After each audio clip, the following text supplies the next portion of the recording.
Welcome to 360 Tamil. இன்னைக்கு இந்த வீடியோல கிரைம் பேட்ரோல்ல இருக்க ஒரு பர்டிகுலர் எபிசோடோட கதையை பத்தி தான் பார்க்க போறோம்.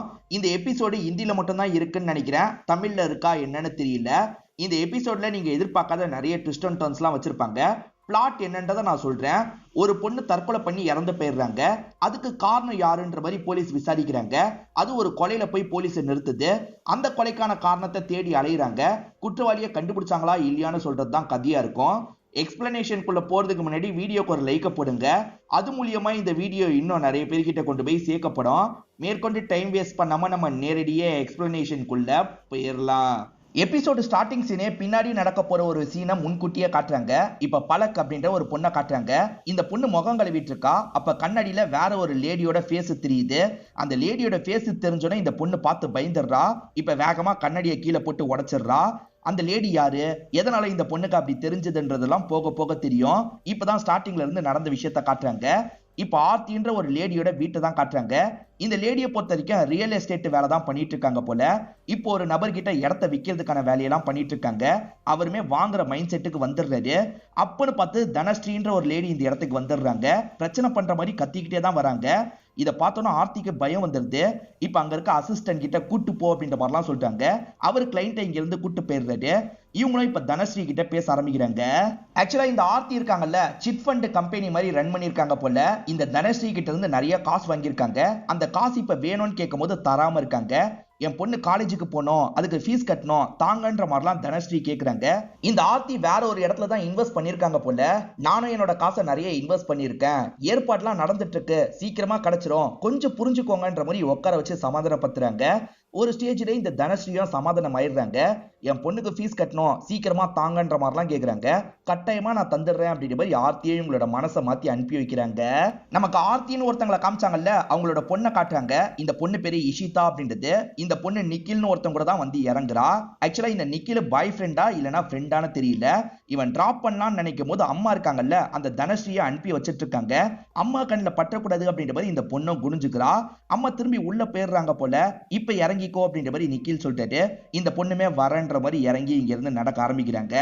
இப்ப இந்த ஆர்த்தி இருக்காங்கல்ல, பயங்கரமா அசிஸ்டன்ட் மேல கோவப்படுறாங்க. இவர் அசிஸ்டன்ட் மட்டும் இல்ல, இவங்களோட சொந்த தம்பியா இருப்பாரு. பேரு ஆர்த்திக் அப்படின்றது. ஆர்த்திக், நீ கொஞ்சம் கூட கவனிக்க மாட்டியா, எதுக்காக அந்த லேடியை உள்ள விட்டன்ற மாதிரி தான் சத்தம் போட்டுட்டு இருக்காங்க. ஆக்சுவலா இவர் பாட்டி கேட்டுட்டு இருந்திருப்பாரு, அதனால தான் கவனிக்காம இருந்திருக்காரு. ரொம்ப இவங்க திட்டிட்டு இருக்காங்க. நீ மட்டும் என்னோட தம்பியா இல்லைன்னு வச்சுக்கோ, உன்னெல்லாம் எப்பயோ வேலையை விட்டு தூக்கி இருப்பேன் அப்படின்ற மாதிரி கோவமா இவங்களும் வேலையை பார்க்கறதுக்காக உள்ள போறாங்க. இதுதான் ஆர்த்தியோட ஹஸ்பண்ட், பேரு விபுல் அப்படின்றது. ஒரு கம்பெனில வேலை பார்த்துட்டு இருக்காரு. ஆக்சுவலா ஆர்த்தியை தேடி நிறைய பேர் வந்து சத்தம் போடுறதை இவர் கவனிச்சிட்டு இருக்காரு. என்ன ஆர்த்தி நடந்துட்டு இருக்கு, சீக்கிரமா உங்க காசெல்லாம் தாண்ட மாதிரி சொல்லிட்டாரு. ஒரு சின்ன பிரச்சனைங்க, சீக்கிரமா சால்வ் பண்ணிடுவேன்னு சொல்லிட்டாங்க. அடிக்கடி ஆளுங்க வந்து சண்டை போடுறாங்க. இது நல்லதா எனக்கு பாடல, சீக்கிரமா ஏதாவது பண்ணுன்ற மாதிரி சத்தம் போடுறாரு. இவங்க ரெண்டு பேர் சண்டை போட்டுட்டு இருக்கும் போது பொண்ணு இந்த இடத்துக்கு வந்துடுறா. பொண்ணு முன்னாடி சண்டை போட வேணான்ற மாதிரி இவங்க நிறுத்திடுறாங்க. என்னம்மா லேட்டா வந்திருக்கன்ற மாதிரிலாம் கேக்குறாங்க. அதெல்லாம் ஒண்ணும் இல்ல, கொஞ்சம் லேட் ஆயிடுச்சுன்ற மாதிரி பொண்ணு சொல்றா. எனக்கு டயர்டா இருக்கு, நான் படுக்க போறேன்ற மாதிரி வேகமா ரூமுக்கு கிளம்பிடுறா.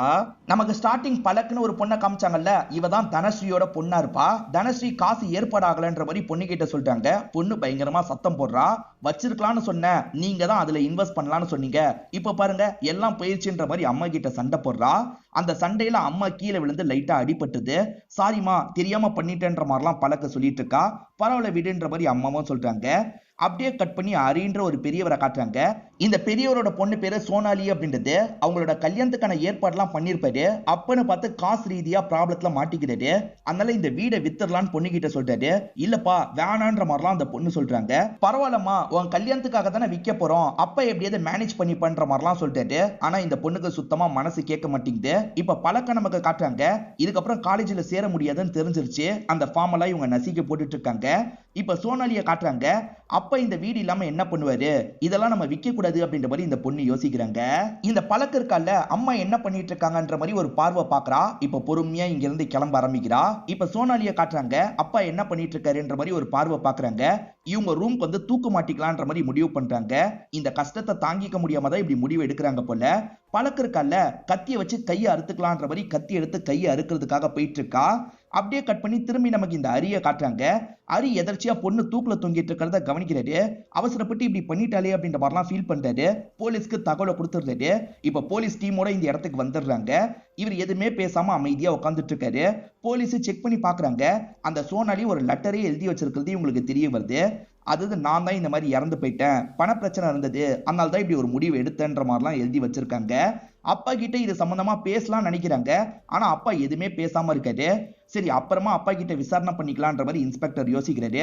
இப்ப இன்ஸ்பெக்டரும் டீமும் சேர்ந்த மாதிரி பேசிட்டு இருக்காங்க. அப்ப அப்பா இருக்காருல, பைக் எடுத்துட்டு கிளம்புறாரு.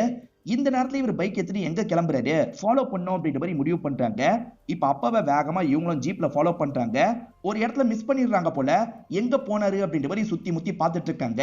அப்ப இவரோட சவுண்டு கேக்குது. இவங்களுமே அந்த இடத்தை நோக்கி போலான்ற மாதிரி வேகமா ஓடி வந்துட்டு இருக்காங்க. இவர் இருக்காரு பாத்தீங்களா, இஷிதாவோட கழுத்தை தான் நெரிச்சிட்டு இருக்காரு. உன் அம்மா எங்க, உன் அம்மா எங்கன்ற மாதிரி தான் கேட்டுட்டு இருக்காரு. இப்ப இன்ஸ்பெக்டரும் டீமும் இந்த இடத்துக்கு வந்துடுறாங்க. விடுங்கன்ற மாதிரி அந்த இஷிதாவை காப்பாத்திடுறாங்க. இந்த பொண்ணோட அம்மாவால் தான் என்னோட பொண்ணு லைஃபே போயிருச்சுன்ற மாதிரி இந்த பெரியவர் புலம்பிட்டு இருக்காரு. அம்மா பண்ணதுக்கு பொண்ணு என்ன பண்ணுவான்ற மாதிரி இன்ஸ்பெக்டர் கேக்குறாரு. அரிய சமாதானப்படுத்துறாரு. உன் அம்மா எங்கன்ற மாதிரி இந்த பொண்ணு கிட்ட கேக்குறாரு. வெளியே போனாங்க, திரும்பி வரலன்ற மாதிரி சொல்றா. அப்படியே கட் பண்ணி பழக்க நமக்கு காட்டுறாங்க. அம்மா இந்த இடத்துக்கு வந்துடுறாங்க. பழக் என்ன பண்ணிட்டு இருக்க, நிறுத்துன்ற மாதிரிலாம் தடுக்கிறாங்க. ரெண்டு பேருமே மாத்தி மாத்தி தடுக்கிறதுக்கு ட்ரை பண்ணிட்டு இருக்காங்க. அந்த மாதிரி பண்ணும்போது பழக்கோட கையில அடிபட்டது போல, ஐயோ அடிபட்டுருச்சு அப்படின்ற மாதிரி அம்மா ஃபீல் பண்றாங்க. அம்மா அப்படி ஃபீல் பண்ணிட்டு இருக்கும் போது இந்த பொண்ணு இருக்கால, அம்மாக்கே தெரியாம அவங்களோட செயினை எடுத்துடுறா. எதுக்காக இந்த மாதிரி எடுக்கிறான்றது கிளியரா தெரியல. அம்மா இருக்காங்கல்ல, இப்ப பொண்ணுக்கு கட்டெல்லாம் போட்டு விட்டுட்டு இங்க இருந்து கிளம்புறாங்க. பரவாயில்ல, செயினை எடுத்துட்டோன்ற மாதிரி இந்த பொண்ணு சந்தோஷமா செயினை ஒரு பார்வை பாக்குறா. இப்ப அரிய ஸ்டேஷனுக்கு கூட்டு வந்து என்ன ஆச்சுன்ற மாதிரி கேக்குறாங்க. இவரா நடந்த விஷயத்த தெளிவா எக்ஸ்பிளைன் பண்றாரு. இவரை பொறுத்த வரைக்கும் ஆர்த்தி கிட்ட இன்வெஸ்ட் பண்றதுக்காக காசெல்லாம் நிறைய தந்திருப்பாரு. பொண்ணோட கல்யாணத்தை பிளான் பண்ணார்ல, காசெல்லாம் திரும்பி வாங்கலான்ற மாதிரி வந்திருப்பாரு. ஆனா ஒரு சிக்கல்ல மாட்டிருக்கு, சீக்கிரமா தந்துடுறன்ற மாதிரி இழுத்தடிச்சுக்கிட்டே இருந்திருப்பாங்க. இவருமே மாச கணக்குல வெயிட் பண்ணிருப்பாரு. என்னங்க இப்படி பண்றீங்க, காசு வேணும்ன்ற மாதிரி பிரச்சனை எல்லாம் பண்ணிருப்பாரு. இன்னும் கொஞ்சம் வெயிட் பண்ணுங்க சார், சீக்கிரமா காசை தந்துடுறேன் அப்படின்ற மாதிரிலாம் சொல்லியிருப்பாங்க.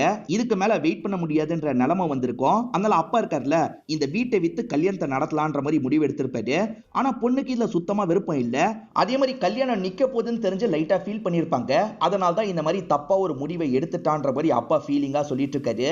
இதுக்கெல்லாம் காரணம் அவதான், அவ மட்டும் என் கையில மாட்டினா அவ்வளவுதான்ற மாதிரி கோவப்படுறாரு. மாப்பிள்ளை வீட்டுல டவுரி கேட்டு டார்ச்சர் பண்ணாங்களான்ற மாதிரி இன்ஸ்பெக்டர் கேக்குறாரு.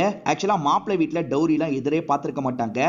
கல்யாண செலவை பாதி பாதி பண்ணலாம், பாதி காசை மட்டும் ரெடி பண்ணுங்கன்ற மாதிரி தான் சொல்லியிருப்பாங்க. அந்த பாதி காசுக்கு தான் இவ்வளவு போராட்டம் நடந்திருக்கும். இதை பத்தி இந்த பெரியவருமே சொல்லிட்டு இருக்காரு. இப்ப இன்ஸ்பெக்டர் இருக்கார்ல, நேரா அந்த ஃபேமிலியை பார்க்கறதுக்காக வராது. நீங்க தான் பிரஷர் போட்டீங்களான்னு கேக்குறாரு. சார் நாங்க பிரஷர்லாம் போடல சார், அவர் காசு ரெடி பண்ணிட்டு இருக்கேன், சீக்கிரமா கல்யாணத்தை வச்சுக்கலான்ற மாதிரி சொன்னாரு. நாங்க டவுரி எல்லாம் எதிர்பார்க்கிற ஆள் இல்லன்ற மாதிரி சொல்றாரு. இன்ஸ்பெக்டரும் ஏத்துக்கிட்டு இங்க இருந்து கிளம்பிடுறாரு.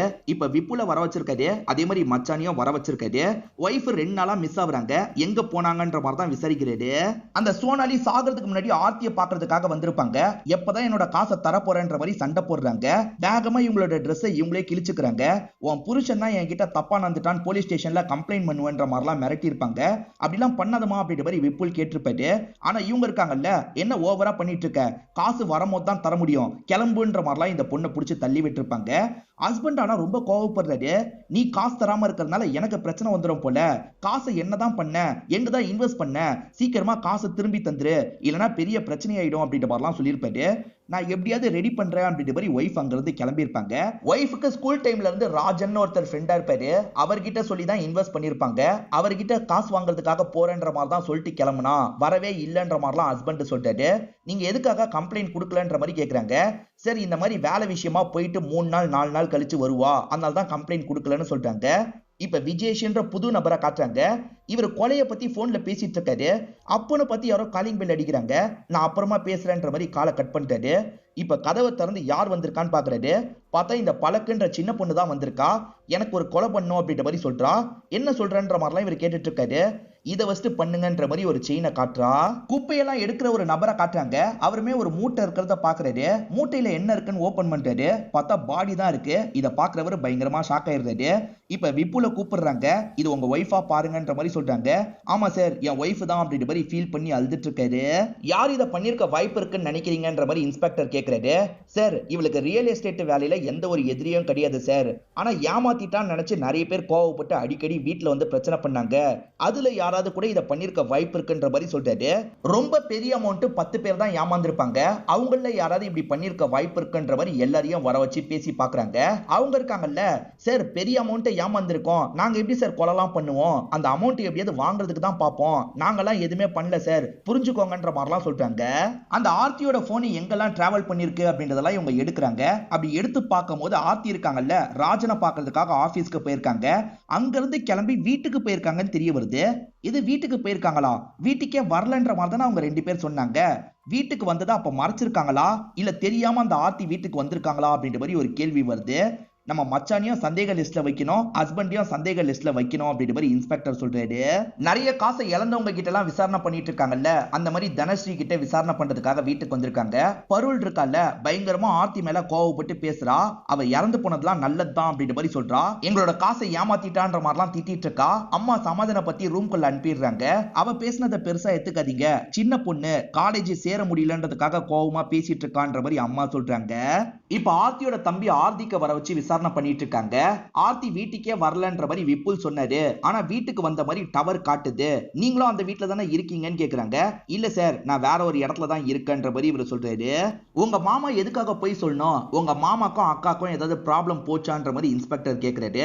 சார் அடிக்கடி 2 பேருமே சண்டை போட்டுப்பாங்க, என்னோட மாமா என்னோட அக்காவை சந்தேகப்பட்டாரு, என் அக்கா ராஜனை மீட் பண்றதுக்காக அடிக்கடி போவா, இதெல்லாம் என்னோட மாமாக்கு சுத்தமா பிடிக்கலன்ற மாதிரி இந்த ஆர்த்திக்கு சொல்றாரு.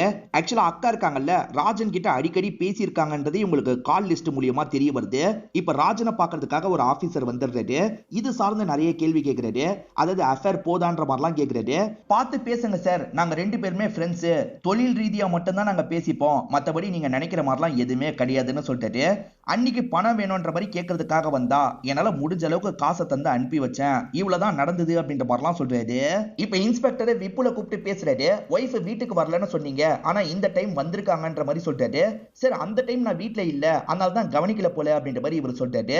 சரி, ஒய்ஃபை நீங்க சந்தேகப்பட்டு சண்டைலாம் போட்டிருக்கீங்க, ராஜனை வச்சு சந்தேகப்பட்டிருக்கீங்க அப்படிதானன்ற மாதிரி இன்ஸ்பெக்டர் கேட்கிறாரு. சார் நான் சந்தேகப்பட்டது உண்மைதான் சார், அவங்களுக்குள்ள பழக்கம் போனதா நினைச்சேன், ஆனா ஒய்ஃப் அதெல்லாம் கிளியர் பண்ணிட்டா அப்படின்ற மாதிரி சொல்லிட்டாரு. அந்த ராஜன் கூட இதை பண்ணிருக்க வாய்ப்பு இருக்கு சார், என் ஒய்ஃபுக்கு நிறைய காசு தரணும், அதை தராம இருக்கிறதுக்காக இப்படி பண்ணிருக்க வாய்ப்பு இருக்குன்னு சொல்றாரு. அந்த ராஜன் எவ்வளவு காசு தரணும்ன்றது தெரியுமான்ற மாதிரி கேட்கிறாரு. சார் குறைஞ்சது 40 லட்சம் ரூபாய் கிட்ட தரணும் அப்படின்ற மாதிரி இந்த ஹஸ்பண்டுமே சொல்றாரு. அப்படியே கட் பண்ணி பழக்க நமக்கு காட்டுறாங்க. ஸ்டார்டிங் காமிச்ச சீனை இப்பதான் கனெக்ட் பண்றாங்க. பழக்கு முகங்களும் நினைக்கிறாங்க. அந்த கண்ணாடியில இறந்து போன ஆர்த்தியோட ஃபேஸ் தெரியுது. ஆர்த்தியோட சாவுல இந்த பொண்ணு சம்பந்தப்பட்டிருக்கா போல, அதனாலதான் இந்த மாதிரிலாம் தெரியுது. இவ கோவத்துல கண்ணாடியை போட்டு உடைச்சிடுறா. என்ன விட்டு விட்டுன்ற மாதிரிலாம் கத்திட்டு இருக்கா. இவ கத்துற சவுண்ட் கேட்டு அம்மா இந்த இடத்துக்கு வந்துடுறாங்க. ஒண்ணு இல்ல அப்படின்ற மாதிரி சமாதானப்படுத்திட்டு இருக்காங்க. ஆர்த்தி வீட்டுக்கு பக்கத்து வீட்டுல இருக்கவங்க கிட்ட எல்லாம் விசாரிச்சு பாக்குறாங்க. அப்படி விசாரிச்சு பார்க்கும் போது உங்களுக்கு ஒரு விஷயம் தெரிய வருது. கொஞ்ச நாளைக்கு முன்னாடி ஆர்த்தி உடம்பு முடியலன்ற மாதிரி ஹாஸ்பிட்டலுக்கு போயிருப்பாங்க. ரொம்ப சீரியஸான கண்டிஷன்ல போயிருப்பாங்க. சோ இது சார்ந்து டாக்டர் கிட்ட பேசி பார்ப்போன்ற மாதிரி இவங்க யோசிக்கிறாங்க. என்ன விஷயமா அவங்க வந்தாங்கன்ற மாதிரி கேக்குறாங்க. அவங்க சூசைட் அட்டெம்ப்ட் பண்ணிருக்காங்க போல, அதனால தான் வந்தாங்கன்ற மாதிரி சொல்லிட்டாரு. எதை வச்சு அந்த முடிவுக்கு வந்தீங்கன்ற மாதிரி இவங்க கேக்குறாங்க. ஒரு தூக்க மாத்திரை எடுக்க வேண்டிய இடத்துல 10 தூக்க மாத்திரை எடுத்திருக்காங்க சார், அதனால தான் அப்படின்ற மாதிரி டாக்டர் சொல்லிட்டாரு. எதுக்காக இந்த அட்டெம்ப்ட் பண்ணிருப்பாங்க, இத பத்தி எதுக்காக ஹஸ்பண்ட் வாயே திறக்கல, என்னவா இருக்கும்ன்ற மாதிரிலாம் இவங்க பயங்கரமா யோசிக்கிறாங்க. ஆர்த்தி பெரிய சிக்கல்ல மாட்டிருக்காங்க, அதனால கூட இந்த மாதிரி பண்ணிருக்க வாய்ப்பு இருக்குன்ற மாதிரி அசிஸ்டன்ட் சொல்றாரு. இப்ப லேடி அசிஸ்டன்ட் வேற ஒரு தகவலை சொல்றாங்க. நான் தனஸ்ரீன்னு ஒரு லேடி கிட்ட விசாரிக்க போனேன், அந்த வீட்டுல பழக்குன்னு ஒரு பொண்ணு இருந்தா, அந்த பொண்ணோட ஆக்டிவிட்டி சரியில்லைன்ற மாதிரி சொல்லிட்டாங்க. அந்த பொண்ணை பத்தி அப்ப க்ளோஸா நீங்க விசாரிங்க, க்ளோஸா அந்த பொண்ணை வாட்ச் பண்ணுங்கன்ற மாதிரி இன்ஸ்பெக்டர் சொல்றாரு. ஆர்த்தி வீட்டுக்கு வந்ததா ஹஸ்பண்ட் பார்க்கலன்ற மாதிரி சொல்லியிருப்பாரு. வீட்டுல பொண்ணு தானே இருக்கா, அவ பாத்துருக்க கூட வாய்ப்பு இருக்குல்ல, அந்த பொண்ணு இதுல சம்பந்தப்பட்டிருக்க வாய்ப்பு இருக்கான்னு யோசிக்கிறாங்க. அந்த பொண்ணு கிட்ட சீக்கிரமா விசாரணை பண்ணோன்ற மாதிரி நினைக்கிறாங்க. இப்ப அந்த பொண்ணை நமக்கு காட்டுறாங்க. இந்த பொண்ணை பார்க்கறதுக்காக நிக்கில் வீட்டுக்கு வந்திருக்காரு. நிக்கில் இவங்களுக்கு வேண்டிய சில விஷயங்களை வாங்கிட்டு வந்திருக்காரு போல. இப்ப நிக்கில் வாசல்ல இருந்து பேசிட்டு இருக்கும் போது அப்பா இந்த இடத்துக்கு வந்துடுறாரு. அங்கிள் தரதுக்காக தான் வந்தன்ற மாதிரி நிக்கில் சொல்றாரு. தந்துட்டல கிளம்புன்ற மாதிரி இவருமே வேகமா நிக்கில் அனுப்பி வச்சிடுறாரு. நடந்த எதை பத்தியும் நீ போலீஸ் கிட்ட வாயை திறக்க கூடாதுன்ற மாதிரி பொண்ணு கிட்ட சொல்றாரு. பொண்ணுமே சரின்ற மாதிரி ஏத்துக்கிறாங்க. எதை பத்தி இவங்க 2 பேர் பேசுறாங்கன்னு தெரியல. நமக்கு விஜித்னு ஒரு நபரை காமிச்சாங்கல்ல, அவர் இப்ப நடந்து போயிட்டு இருக்காரு. யாரோ ஃபாலோ பண்ற மாதிரியே தோணுது. திரும்பி பாக்குறாரு, பார்த்தா இந்த பழக்குன்ற பொண்ணு தான் ஃபாலோ பண்றா. நீங்க தானே இந்த விஷயத்த பண்ணீங்க, நன்றின்ற மாதிரிலாம் சொல்லிட்டு இருக்கா. அப்படியே கட் பண்ணி ஒரு பையனை காட்டுறாங்க. இப்பதான் ஃபர்ஸ்ட் டைமா இந்த பையனை காட்டுறாங்க. இந்த பையன் நடந்து வரும்போது இஷிதா எதிர வர இஷிதா இந்த பையனை பார்த்து சிரிக்கிறா. இவனுமே பதிலுக்கு சிரிச்சிட்டு இருக்கான். அப்பன்னு பார்த்து இந்த வழியா போலீஸ் ஜீப் வருது. அதனால ரெண்டு பேருமே தெரியாத மாதிரிலாம் கிராஸ் பண்ணி போய்க்கிறாங்க. வந்த போலீஸ் ஜீப்ல இருக்க லேடி இருக்காங்கல்ல, யாருமா அந்த பையன், தெரிஞ்ச பையனா அப்படின்ற மாதிரி கேக்குறாங்க. இல்ல அவன் யாருன்னே எனக்கு தெரியாதுன்ற மாதிரி இந்த இஷிதா சொல்றா. அந்த நாள் உன்னோட அம்மா இந்த டைம் வீட்டுக்கு வந்திருக்காங்க, நீ எப்படியும் காலேஜ் முடிச்சுட்டு வீட்டுக்கு வந்திருப்பல்ல, அம்மா வந்ததை பாத்தியான்ற மாதிரி கேக்குறாங்க. இல்ல நான் அம்மாவை பார்க்கலன்ற மாதிரி இந்த பொண்ணு சொல்றா. சரி நீ கிளம்புன்ற மாதிரி இவங்களும் அனுப்பி வைக்கிறாங்க. இந்த பொண்ணு லைட்டா முழிச்சுக்கிட்டே இங்க இருந்து கிளம்ப ஆரம்பிக்கிறா. இந்த விஜேஷ் இருக்கார்ல, பழக்க போலீஸ் ஸ்டேஷனுக்கு கூட்டு வந்துடுறாரு. நான் கொலை பண்ணதா இந்த பொண்ணு சொல்றா சார், நான் அந்த மாதிரிலாம் எதுவுமே பண்ணலன்ற மாதிரி இந்த இடத்துல ஒரு பிளாஷ்பேக்கை சொல்லிட்டாரு. அந்த பொண்ணு செயினை காமிச்சு எனக்காக ஒரு கொலை பண்ணுன்ற மாதிரி சொல்றா. என்ன பார்த்தா உனக்கு எப்படிமா தெரியுது, கொலைகார மாதிரி தெரியுதா, நீ முதல்ல இந்த இடத்த காலி பண்ணுன்ற மாதிரி இவர் சொல்லிட்டாரு. ப்ளீஸ் எனக்காக பண்ணுங்க, சரி நீங்க பண்ணுங்க, நான் நிறைய காசு கூட தரேன்ற மாதிரிலாம் இந்த பொண்ணு சொல்லியிருப்பா. நம்ம சொல்லிதான் ஆர்த்தியை இவர் கொலை பண்ணியிருக்காரு அப்படின்ற மாதிரி அந்த பொண்ணு நினைச்சிருப்பா. அதனால்தான் ஆர்த்தி கற்பனையில வந்து பயமுத்துற மாதிரிலாம் அந்த பொண்ணுக்கு தோணி இருக்கும். நான் எதுவுமே பண்ணலன்ற மாதிரி இந்த விஜேஷ் சொல்லிட்டு இருக்காரு. இப்ப இந்த பொண்ணு ஒரு விஷயத்த சொல்ல ஆரம்பிக்கிறா. அது என்னன்னு பாத்தீங்கன்னா, இவர் போன்ல பேசிட்டு இருக்கிறத இந்த பொண்ணு லாங்ல இருந்து கவனிச்சிருப்பா. ஏதோ ஒரு கொலையை பத்தி தான் இவர் போன்ல பேசிட்டு இருந்திருப்பாரு. இதெல்லாம் கவனிச்ச பொண்ணு இவர் மூலியமா கொலை பண்ணலான்ற மாதிரி யோசிச்சிருப்பா. அதனால்தான் அம்மாவோட செயினை எடுத்துட்டு போய் பேரம் பேசலான்ற மாதிரிலாம் பேரம் பேசுறதுக்கு வந்திருப்பா. இதுக்கு என்ன சொல்றேன்ற மாதிரி இன்ஸ்பெக்டர் கேட்கிறாரு. சார் அன்னைக்கு போன்ல நான் கதையை பத்தி தான் சார் பேசிட்டு இருந்தேன், நான் டைரக்டர் ஆகிறதுக்காக ட்ரை பண்ணிட்டு இருக்கேன் சார், என் ஃப்ரெண்டு கிட்ட தான் கதையை பத்தி பேசிட்டு இருந்தேன்ற மாதிரிலாம் சொல்லிட்டாரு. என்னோட கார்டை வேணா பாருங்கன்ற மாதிரி யூனியன்ல மெம்பரா இருக்க கார்டெல்லாம் காட்டுறாரு. இது மூலியமா இவர் ரைட்டர்ன்றது உங்களுக்கு தெரியுது. பழக்கு கொல்ற அளவுக்கு கோவத்துல இருந்திருக்கா, ஆனா பழக்குனால இந்த சாவு நடக்கலன்றதே உங்களுக்கு கன்ஃபார்ம் ஆயிருது. இப்ப பழக்கோட அம்மா இருக்காங்கல்ல, அவன் நினைச்ச படிப்பை படிக்க முடியல சார், அதனால தான் இந்த மாதிரிலாம் நடந்துட்டு இருக்கா, மன்னிச்சிருங்கன்ற மாதிரிலாம் பேசிட்டு இருக்காங்க. இன்ஸ்பெக்டருக்கு மனசு கேட்க மாட்டேங்குது. இவர்கிட்ட இருந்து ஒரு குறிப்பிட்ட காசை தரலான்ற மாதிரி எடுத்து தராரு. நான் சில ஆளுங்க கிட்ட பேசுறேமா, எப்படியாவது ஃபீஸ் அரேஞ்ச் பண்ணிடலாம், நீங்க கவலைப்படாதீங்கன்னு சொல்லிட்டாரு. இவங்களும் நன்றி சொல்லிட்டு கிளம்புறாங்க. ஆக்சுவலா ஆர்த்தி வீட்டுக்கு வந்த டைம் நான் வீட்டுல இல்லன்ற மாதிரி விப்புல் சொல்லியிருப்பாரு. ஆனா அந்த டைம் அவர் வீட்டுல தான் இருந்த மாதிரி சிக்னல் காட்டுது. அதனால அவர் பொய் சொல்றாருன்றது இவங்களுக்கு தெரிஞ்சிருது. இப்ப விப்புல ஸ்டேஷனுக்கு கூட்டு வந்துடுறாங்க. அந்த டைம் நீ வீட்டுல தான் இருந்திருக்க, உண்மையை சொல்லுன்ற மாதிரிலாம் கேட்கறாங்க. இவரும் உண்மையை சொல்லிட்டாரு. விப்புல வீட்டுக்கு வராரு. வீட்டுக்கு வந்தா ஒய்ஃப் இறந்து போயிருக்கிறத பார்த்து ஷாக் ஆயிடுறாரு. என்னாச்சு ஏதாச்சுன்ற மாதிரிலாம் பதறிட்டு இருக்காரு. பார்த்தோன்னா சட்டுன்னு என்ன பண்றதுன்னு தெரியல, அதனால தான் பாடியை டிஸ்போஸ் பண்ணிட்டேன்னு சொல்லிட்டாரு. கொலையை பார்த்தா போலீஸ்க்கு இன்ஃபார்ம் தான் பண்ணுவாங்க, அது என்ன பண்ணி டிஸ்போஸ் பண்ணிட்ட, உண்மையை சொல்லுன்ற மாதிரிலாம் இவங்க கேட்டுட்டு இருக்காங்க. இவர் டிஸ்போஸ் பண்ணலாம் நினைச்சதுக்கு ஒரு காரணம் இருக்கும், அது என்னன்றதை இவரும் எக்ஸ்பிளைன் பண்ணிட்டாரு. ஆக்சுவலா இவர் ஒய்ஃபோட பாடியை பார்த்து ஷாக் ஆகி கத்தலாம் செய்யறாரு. அப்பதான் வீட்டுல இருந்த பொண்ணு இருக்காங்கல்ல, மாடியில இருந்து இறங்கி வந்து இந்த விஷயத்த பாக்குறாங்க. பொண்ணுமே அம்மாக்கு என்னாச்சுன்ற மாதிரிலாம் அழுதுட்டு இருக்கா. வீட்டுல இருந்தது பொண்ணு மட்டும்தான், பொண்ணு தான் இந்த விஷயத்த பண்ணிருக்கா, நம்ம கிட்ட நடிக்கிறான்றதை இவர் புரிஞ்சுக்கிறாரு. பொண்ணை காப்பாத்தணும்ல, அதனால டிஸ்போஸ் பண்ணிடலான்னு பொண்ணு கிட்ட சொல்லியிருப்பாரு.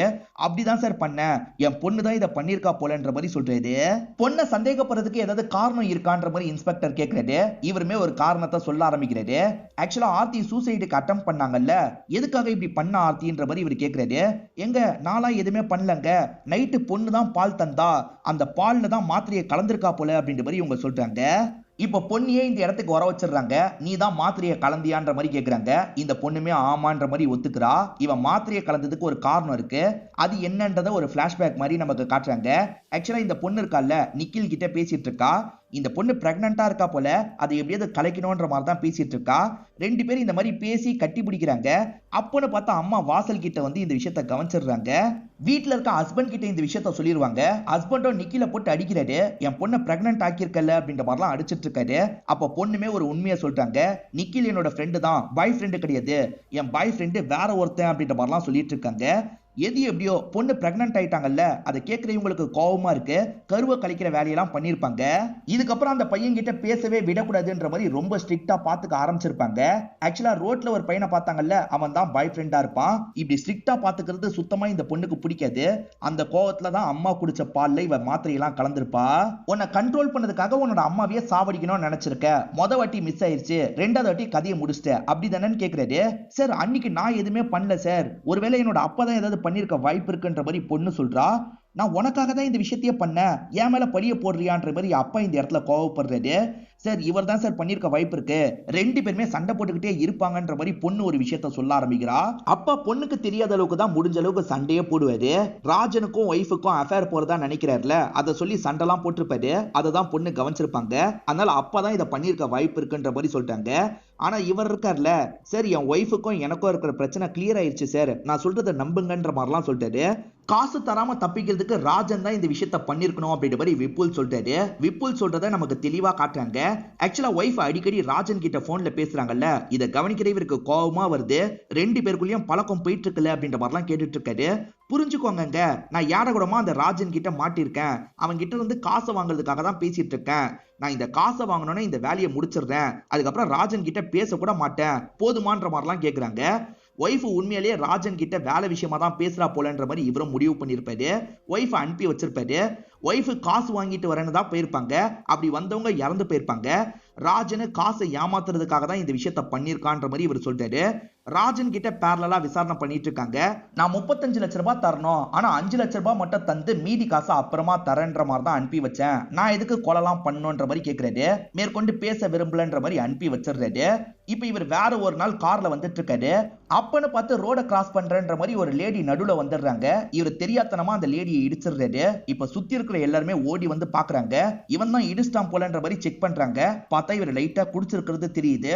போலீஸ் ஸ்டேஷன்ல ஒப்படைக்கணும்னு முடிவு பண்றாங்க. அந்த மாதிரி இவரை போலீஸ் ஸ்டேஷன்ல உட்கார வச்சிடுறாங்க. குடிச்சிட்டு டிரைவ் பண்ணிருக்கீங்க, ஆக்ஷன் எடுப்போன்ற மாதிரிலாம் சொல்லிட்டு இருக்காங்க. நான் லாயருக்கு கால் பண்றதுக்காக போக பாக்குறாரு. அதெல்லாம் போக கூடாதுன்ற மாதிரி இவங்க லாக் பண்ணி உட்கார வச்சிடுறாங்க.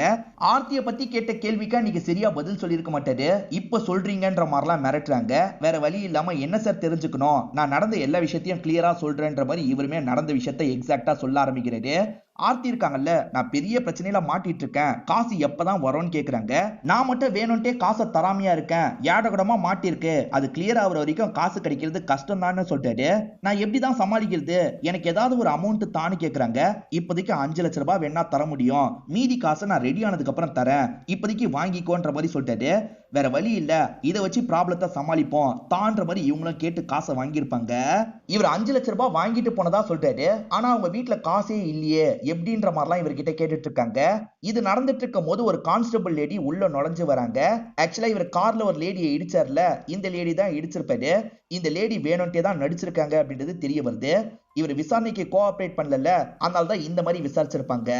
ஆர்த்தி இருக்காங்கல்ல, பண விஷயத்தை பத்தி எல்லாம் தம்பி கிட்ட தான் பேசுவாங்கன்னு தெரிய வருது. அந்த தம்பி வீட்டை செக் பண்ணலாம் செக் பண்ணிருப்பாங்க. அந்த 5 லட்சம் ரூபாய் காசு இவங்களுக்கு கிடைச்சிருது. அது மூலியமா தம்பியை லாக் பண்ணிடுறாங்க. நீ தானே இந்த விஷயத்த பண்ண, எதுக்கு பண்ணன்ற மாதிரிலாம் கேக்குறாங்க. இவனுமே சொல்றான், ஆக்சுவலா அக்கா 5 லட்சம் ரூபாய் ரெடி பண்ணிட்டாங்கல்ல, அதை பத்தி தம்பிக்கு கால் பண்ணி சொல்லியிருப்பாங்க. இப்போதைக்கு கொஞ்சம் பேருக்கு மட்டும் இந்த காசை பிரிச்சு தரணும்ன்ற மாதிரிலாம் சொல்லியிருப்பாங்க. இப்ப அக்காவும் வீட்டுக்கு வந்துடுறாங்க. காசை லாக்கர்ல வைக்கலாம்னு நினைக்கிறாங்க. இவருமே பக்கத்துல இருந்து இதை கவனிச்சிட்டு இருக்காரு. லாக்கரை ஓபன் பண்ணோன்னு இவங்களை போட்டு அடிக்க ஆரம்பிச்சிடுறாரு. இவங்க கதையை முடிச்சு இந்த 5 லட்சம் ரூபாய் எடுத்துக்கிறாரு. லாக்கர்ல இருந்த காசையும் எடுத்துக்கிறாரு. காசுக்காக எதுக்காக அக்காவை இப்படி பண்ணன்ற மாதிரிலாம் இன்ஸ்பெக்டர் கேட்கிறாரு. அவ என்ன தம்பி மாதிரியே பார்க்கல, ஒரு வேலைக்கார மாதிரி தான் பார்த்தா, அதனால தான் கோவத்துல இப்படி பண்ணிட்டேன்ற மாதிரிலாம் இவர் சொல்லிட்டாரு. குற்றவாளியை கண்டுபிடிச்சிட்டாங்கல்ல, இதோட இந்த கதை முடிஞ்சிருது. இந்த கதையில வந்த ட்விஸ்ட் அண்ட் டர்ன்ஸ்லாம் கண்டிப்பா உங்களுக்கு பிடிச்சிருக்கும்னு நம்புறேன். இந்த வீடியோ உங்களுக்கு பிடிச்சிருந்ததுன்னா லைக் பண்ணுங்க, கமெண்ட் பண்ணுங்க, மறக்காம 360 தமிழ் சேனலை சப்ஸ்கிரைப் பண்ணுங்க. தொடர்ச்சியா இந்த மாதிரி வீடியோக்கள் வந்துகிட்டே தான் இருக்கும்.